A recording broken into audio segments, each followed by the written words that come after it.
Dear students, आज हम लोग भूगोल में, ज्योग्राफी में एक दूसरा टॉपिक है चट्टान रॉक्स देखेंगे। चट्टान रॉक्स क्या है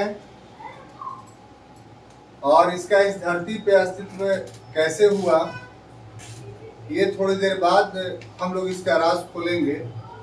लेकिन सबसे पहले ये देखते हैं कि आखिर चट्टान कहते किसको है। आम धारणा ये है कि पत्थर को, स्टोन को ही चट्टान बोलते हैं। कुछ हद तक ये बात सत्य भी है कि जो पत्थर है, स्टोन है, वही चट्टान भी है। लेकिन सिर्फ पत्थर और स्टोन ही चट्टान नहीं है, बल्कि चट्टान की परिभाषा के अंतर्गत जो जो चीजें शामिल हैं उसको देखना बहुत ही जरूरी है। जैसे ग्रेनाइट और बालू पत्थर जो बहुत ही कठोर है, आमतौर पे इसी को लोग चट्टान मानते हैं क्योंकि ये कड़ा है, पत्थर की तरह। लेकिन चीका और रेत जो होता है, जो काफी कोमल होता है, रेत तो भुरभुरा होता है, वो भी चट्टान के अंतर्गत आता है। चौक जिसमें पानी अगर डालेंगे तो वो प्रवेश कर जाएगा, वो भी चट्टान है। स्लेट जिसमें पानी डालेंगे तो कोई प्रवेश नहीं होगा उसमें जा। तो ये सभी के सभी चट्टान के एग्जाम्पल्स हैं। तो इसका अर्थ ये हुआ कि चट्टान का अर्थ होता है कि इस भूपृष्ठ पे, क्रस्ट पे पाया जाने वाला सभी प्रकार का प्राकृतिक वस्तु, चाहे वो मिट्टी के रूप में हो, चाहे वो पत्थर के रूप में हो, चाहे वो स्लेट के रूप में हो, या किसी रूप में हो, सभी के सभी चट्टान या रॉक्स कहे जाते हैं। अब देखिए, इसमें जो महत्वपूर्ण बात है, इसका निर्माण कैसे हुआ। जब हम लोग इसके निर्माण पर दृष्टि डालते हैं तो पाते हैं कि साहब, जिस समय धरती बनी थी उस समय ये एक तप्त गैसीय अवस्था में था। गैसियस स्टेज इसका था। अब गैसीय अवस्था से जब ये ठोस अवस्था में परिवर्तित करता है तो उसी समय चट्टान का निर्माण होता है। चट्टान के निर्माण में जिसने सबसे महत्वपूर्ण भूमिका निभाई वो था स्टेनोस्फीयर, दुर्बलतम मंडल में जमा हुआ मैग्मा। यही मैग्मा धरती पर आया और जम करके चट्टान के रूप में परिवर्तित हो गया। इसी मैग्मा से चट्टान के डिफरेंट रूप इस धरती पर अवतरित हुए। यही वजह है कि इस प्राथमिक चट्टान में जो मैग्मा से बने थे उसमें अवसादों का या जीवावशेषों का कोई अस्तित्व नहीं पाया गया। तो क्योंकि उस समय, जिस समय ये बन रहे थे धरती पर, उसमें पेड़ पौधे और जंतु था ही नहीं। तो फिर इस मिट्टी में पेड़ पौधे और जंतु कैसे हो जाते, इस पत्थर में कैसे समा जाते। तो प्राथमिक चट्टान में न पादप था, न जंतु था, किसी प्रकार का अवशेष नहीं। एक शुद्ध चट्टान था जिसको इग्नियस या अग्नेय बोलते हैं। तो इस तरीके से जीवन के आरंभ होने से पहले ही, पूर्व में ही चट्टान का अस्तित्व धरती पर हो गया। और आपको सुनकर ताज्जुब होगा कि इसी चट्टान से जीवन का उद्भव भी हुआ है, क्योंकि इस चट्टान से जीवन का उद्भव कैसे मान सकते हैं। वैज्ञानिक रूप से अगर हम पाते हैं तो इस धरती पर जो भी चट्टान है, उस चट्टान में विभिन्न तत्वों का संयोग है। वो चट्टान किसी एक तत्व का नहीं है। उस विभिन्न तत्वों में कुल 100 तत्व लगभग शामिल है, 100 तत्व लगभग। लेकिन उन 100 तत्वों में 8 तत्व ऐसे हैं जो 98% है, 98%। बाकी में 2% में जो है वो 92 तत्व शामिल है। अब उस हिसाब से वो 8 तत्व कौन कौन है जिससे ये धरती बनी? तो उसमें ऑक्सीजन सबसे ज्यादा 46.80%। उसके बाद दूसरे नंबर पर सिलिकॉन है 27.72%। उसके बाद तीसरे नंबर पर एल्यूमिनियम है 8.13%। फिर लोहा है 5%। फिर कैल्शियम है 3.63%। फिर सोडियम है 2.83%। उसके बाद पोटेशियम का स्थान आता है 2.59% और फिर मैग्नीशियम का स्थान आता है 2.09%। स्टूडेंट्स, ये जो डेटा है, ये जो आंकड़ा है, वो बहुत सारे दृष्टिकोण से काफी महत्वपूर्ण है। सबसे पहला चीज जो हम आपको ध्यान दिलाना चाहते हैं कि जो सामान्य परीक्षा होता है, कलर ग्रेड का लिपिक वर्गीय परीक्षा, उसमें ये 2 शब्द एकदम आम है। सिंपल सा क्वेश्चन कर दिया जाता है कि धरती पर सबसे ज्यादा किसकी प्रतिशतता पाई जाती है, तो उसमें किसी समय ऑक्सीजन डाल दिया जाता है, किसी समय सिलिकॉन डाल दिया जाता है। जो लोग विस्तृत अध्ययन नहीं करते हैं वो कोई ऑक्सीजन को मान लेते हैं, कोई सिलिकॉन को मान लेते हैं। और प्रश्न कैसे बनाया जाता है ये देखने की आवश्यकता है। 4 ऑप्शन में ऑक्सीजन ऑप्शन नहीं रहेगा, सिर्फ सिलिकॉन ऑप्शन रहेगा और बाकी में एल्युमिनियम, लोहा, कैल्शियम, ये सब। तो ऑप्शन के हिसाब से निम्न तत्वों में सबसे ज्यादा प्रतिशत सिलिकॉन होगा। अब आपने एक सेट बनाया, 1 साल परीक्षा चली, उसमें यही चली, उस साल आप पास नहीं किए। अगले साल जितना भी कलर की और ग्रेड का एग्जाम हो रहा है, उस सब में क्या कर दिया कि ऑक्सीजन, सिलिकॉन के साथ साथ ऑक्सीजन भी एक ऑप्शन निकाल दिया। लड़का पूर्व के वर्ष में याद किया है रट करके कि धरती पर सबसे ज्यादा प्रतिशत तत्व की पाई जाती है वो सिलिकॉन है, लेकिन व्याख्या उसका सही नहीं होने से उसको ये पता नहीं चला कि इससे ज्यादा ऑक्सीजन का भी। अब दूसरे साल जब ये प्रश्न आया, ऑक्सीजन आया, तो वो तो पूर्व से ही एक परिपाटी पाले हुए सिलिकॉन के बारे में बिना आंख मूंद के सिलिकॉन पर उसने मार्क लगा दिया और उस साल उसका क्वेश्चन का आंसर गलत हो।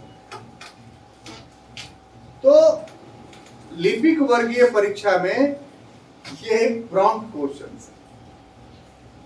अब इसी को सिविल सर्विस में वो कन्वर्ट करेगा तो क्या करेगा? तथ्य यही रहेंगे, तथ्य दूसरा नहीं रहेगा। गौर कीजिए, इसी तत्व को सिविल सर्विस में क्या करेगा कि ये जो तत्व हैं वो एक तरफ कर देगा, इसकी प्रतिशतता दूसरी तरफ, और मैच में दे देगा कि मिलाइए कि कौन कितना प्रतिशत पाया जाता है। तब ऐसी परिस्थिति में आपको सारे तत्वों की प्रतिशतता अगर याद होगी तभी ना मैच एप्रोप्रिएट कीजिएगा। और इसमें सबसे महत्वपूर्ण बात यह है कि ऊपर का 4 का तो चलिए याद कर लीजिएगा, नीचे के जो 4 का इतना सूक्ष्म अंतर है कि उसको जब तक अच्छे ढंग से मेमोराइज नहीं किया जाएगा, स्मरणीय नहीं किया जाएगा, तब तक आप इसको याद नहीं कर सकते। तो पृथ्वी के ऊपर जो विभिन्न तत्व पाए जा रहे हैं जिससे चट्टान बन रहा है, उसमें जो ये सेक्शंस है, ये सेक्शन परीक्षा के दृष्टिकोण से हर एतबार से, यानी लिपिक वर्गीय परीक्षा या अधिकारी वर्गीय परीक्षा के हिसाब से काफी महत्वपूर्ण। ठीक है। अब देखिए कि जो चट्टान है उसका वर्गीकरण, तो वर्गीकरण का बेस बहुत सारा है, लेकिन हम लोग या प्रचलित भाषा में जो इसका वर्गीकरण है वो चट्टानों की प्रकृति के या उत्पत्ति के आधार पर 3 प्रकार का माना जाता है। अब ये 3 प्रकार में पहला है आग्नेय चट्टान, इग्नियस रॉक्स। ये जो शब्द है इग्नियस, इग्निस से निकला है, जिसका अर्थ होता है आग। अब आग का मतलब है कि जो आग्नेय चट्टान है वो आग है, तो आग्नेय चट्टान कोई आग नहीं, ऐसा कहना भौगोलिक दृष्टिकोण से गलत होगा, क्योंकि जो आग्नेय चट्टान है वो मैग्मा का ठंडा रूप है, वो कोई आग नहीं है, मैग्मा का ठंडा रूप है। और मैग्मा ये अलग बात है कि स्टेनोस्फीयर में जब रहता है तो तप्त लाल रहता है,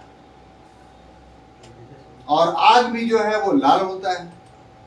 तो इस समानता के आधार पर जो है वो उसको इग्निस कह दिया गया, नहीं आग कह दिया गया, वास्तविक में वो आग नहीं है।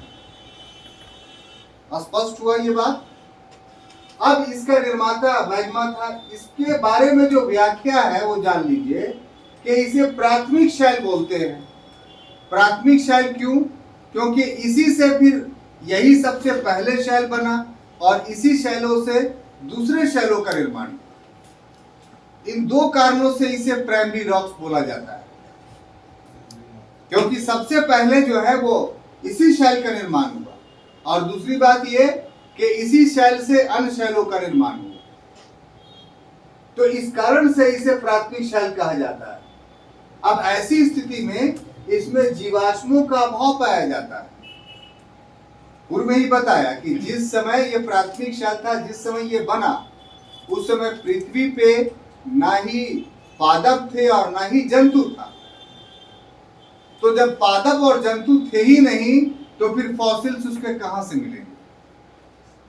पादप और जंतु के आने से पहले ही धरती पर इग्नियस रॉक आ चुका।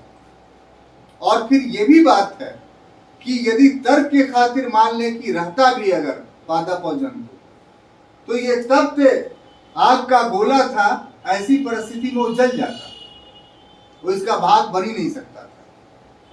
तो इस कारण से इसे प्राथमिक शैल कहते हैं और जीवाश्मों का अभाव पाया जाता है। इसमें जल अप्रवेश्य है। हाँ, जहां पर दो इग्नियस रॉक्स आपस में मिलते हैं, यानी टूटन है, वहां पर जल प्रवेश कर सकता है, बाकी कहीं पर भी जल प्रवेश नहीं। ये जो हमने आपको बताया एक पॉइंट, आमतौर पे किताब में पढ़ाया जाता है कि इग्नियस रॉक अप्रवेश है। ये बहुत कम पढ़ाया जाता है कि जहां पर इसमें टूटन है या दो इग्नियस रॉक आपस में मिले हुए हैं, वहां पे जल प्रवेश करता है। ये चीज नहीं पढ़ाया जाता है। आईएएस का क्वेश्चन यही बनता है, क्योंकि आप पढ़े हुए हैं क्या कि नहीं प्रवेश करता है, जबकि विहंगम दृष्टि अगर डाले तो पता चले कि जहां पर टूटन है वहां पर प्रवेश करता है, लेकिन बहुत व्यापक पैमाने पे। यह जनक शैल के रूप में जाना जाता है। क्यों? क्योंकि देखिए, ये जनक शैल कैसे बनता है, तो इसमें रासायनिक परिवर्तन नहीं हो। इग्नियस रॉक रासायनिक परिवर्तन क्यों नहीं होगा? क्योंकि रासायनिक परिवर्तन के लिए अनिवार्य है कि जल की उपस्थिति हो। बिना जल की उपस्थिति में कोई भी रासायनिक परिवर्तन नहीं हो सकता है, और जल इसमें प्रवेश करेगा नहीं। तो ये जो जनक शैल बनता है टूटन फूटन से, तो भौतिक प्रकार से इसमें टूटन फूटन होता है। भौतिक प्रकार का मतलब क्या हुआ? जैसे जानवर उस पर चल रहा है, उससे वो टूट गया। हवा का तीव्र झोंका आया, उससे टूट गया। खूब तेज बारिश हुई, उससे टूट गया। हथौड़ा से कोई मार दिया, उससे टूट गया। ये सब भौतिक प्रक्रम है। तो भौतिक प्रक्रम से इसके शैल टूट गए, छोटे छोटे जो है वो दाने बन गए, और ये अवसाद बन गए, डेब्रिस बन गए। फिर उसका अपरिवहन हुआ, दूसरी जगह जाके अपवहित कर दिए गए, जमा कर दिए। अब एक लंबे समय तक जमा रहा ये इग्नियस रॉक, फिर उसमें खर पतवार, पादप, जंतु के अवशेष मिलने शुरू हुए। अब मिलकर क्या बन गए? अवसाद। फिर इसमें ताप दाब और बढ़ा रहा, तो यही क्या कायांत्रित बन गए, मेटामॉर्फिक। तो इस कारण से इसको जनक शैल कहा जाता है कि इसके टुकड़े नहीं होते तो फिर दूसरे शैलों का निर्माण नहीं होता। अब इसके विभिन्न रूप पाए थे, इसको थोड़ा ध्यान से आप समझिए और सुनिए कि ये जो शैल है ये अंतर्भेदी, बहिर्भेदी और मध्यवर्ती तीनों रूप होता है। प्लूटोनिक, बाइपेसल और इंटरमीडिएटरी, ये तीनों शक्ल इसके होते हैं। इसके अर्थ क्या होगा कि अंतर्भेदी प्लूटोनिक का मतलब यह हुआ कि मैग्मा जमा हो गया एकदम जमीन के अंदर ही, और जमा होकर के ठंडा हो गया तो इग्नियस रॉक बन गया। इसको अंतः पातालीय अग्नेय शैल बोलते हैं, इनर प्लूटोनिक इग्नियस रॉक। यह धरती के ऊपर नहीं देखा जा सकता है। इसका जो रूप होता है वो ग्रेनाइट कहलाता है। क्या कहलाता है? ग्रेनाइट। ये भी इग्नियस रॉक है ग्रेनाइट में। अब इसके बाद जो अंतः पातालीय है, उसके बाद दूसरा जो रूप आता है वो पातालीय का है। तो इसका मतलब यह हुआ कि ये अंदर में रहेगा जमीन के अंदर, लेकिन इसका एक सिरा ऊपर भी रहेगा, और अपर्दन के बाद ये बाहर आ सकता है। तो इसी में बैथोलिथ, लेकोलिथ, लिपोलिथ, सील और डाइक आता है। ये सब पहले एक बार बता चुके हैं, इसीलिए हम नहीं लिखे। तो ये जमीन के ऊपर दिखाई पड़ता है, और इसका इस्तेमाल भी हम लोग करते। तो ये जो शैल है ना, ये बैसाल्ट है। क्या है? तो भूप्रपट्टी पर सबसे ऊपर जो है वो बैसाल्ट, उसके नीचे ग्रेनाइट। और ये बैसाल्ट और ग्रेनाइट दोनों क्या है? इग्नियस रॉक, अग्नेय चट्टान। अब बात समझ में आई? तो ये बहुत मार्के की बात है, हम समझते हैं कि आपको ये समझ में आएगा। अब देखिए, अवसाद चट्टान के बारे में एक बहुत बड़ी बात यह है कि भूपृष्ठ पर, यानी भूपृष्ठ को मानिए हम इस ढंग से, तो इसके ऊपरी भाग, इस पर जो सबसे ऊपर है, इस पर जो है वो 75% भाग जो है अवसादी चट्टान है। लेकिन संपूर्ण पृथ्वी में अगर देखें तो इसकी प्रतिशतता 5% नहीं। बात समझ आ रही है? अगर धरती के ऊपर पृष्ठ को देखें हम लोग ऊपर में, और देखें कि आग्नेय या कायांतरित या अवसादी में सबसे ज्यादा कौन है भाई, तो 75% आपको अवसादी मिलेगा। लेकिन पूरा ऊपर से लेकर कोर तक का देख लीजिए आप, और उसमें सभी पत्थरों को मिला करके आप निकालिए, तो उसमें अवसादी का 5% ही होता है। तो ये चीज याद रखिएगा। इसका निर्माण कैसे होता है? तो प्राथमिक सेल टूट फूट गया, उसमें पादप और जंतु ये सब मिल गए, मिलने के बाद एक साथ चिपके हुए रहे बहुत दिनों तक, ताप और दाब पड़ा, तो उसका रूप चेंज हो गया। किसका? अग्नेय जो का चूर्ण था उसका भी, जो उसके बाद जो पेड़ पौधा का टहनी था, पत्ता था, उसका भी, जो आदमी या जानवर का हड्डी उड्डी था उसका, सब मिक्स होकर के कन्वर्ट करें, और कन्वर्ट करके एक रूप ले लिया पत्थर का, और उसी को हम लोग अवसाद बोलते हैं। क्यों? क्योंकि ये अवसाद के रूप में जमा हुआ, डेब्रिस के रूप में जमा हुआ, और ये ग्रेजुअली धीरे धीरे एक ही बार नहीं जमा, एक परत जमा, फिर कुछ दिन के बाद दूसरा परत जमा। तो इसमें परतें जो है वो बाहर से दिखाई पड़ती है, लेयर्स दिखाई पड़ती है। इसी कारण से अवसादी चट्टान को परतदार चट्टान के नाम से जाना जाता है। इसकी सबसे बड़ी विशेषता यह है कि जितना ज्वलनशील पदार्थ है, जैसे कोयला, पेट्रोलियम, ये सब के सब अवसादी शैल में ही पाए जाते हैं, सेडिमेंट्री रॉक्स में ही पाए जाते हैं। अब देखिए कि कायांतरित चट्टान का अर्थ क्या हुआ कि अग्नेय और अवसादी शैल पर बहुत दिनों तक धरती के नीचे दबा रहा मान, तो दबे रहने से उसके रूप में परिवर्तन आ जाता है, और रूप जो परिवर्तित हो जाता है तो इसी बदले हुए रूप को कहते हैं। जैसे जब कोयला आपने देखा, कोयला को और दिन छोड़ दीजिए ग्रेफाइट हो जाएगा, ग्रेफाइट को और दिन छोड़ दीजिए हीरा हो जाएगा। तो जितना अग्नेय और अवसादी चट्टानों पे जितना दिन तक अधिक ताप और दाब पड़ेगा उतना ही उसके रूप में परिवर्तित होता है। तो ये पूरा विहंगम दृष्टि हम लोगों ने चट्टान रॉक्स पर डाला। कल की क्लास में हम लोग ज्वालामुखी का अध्ययन करेंगे। Thank you.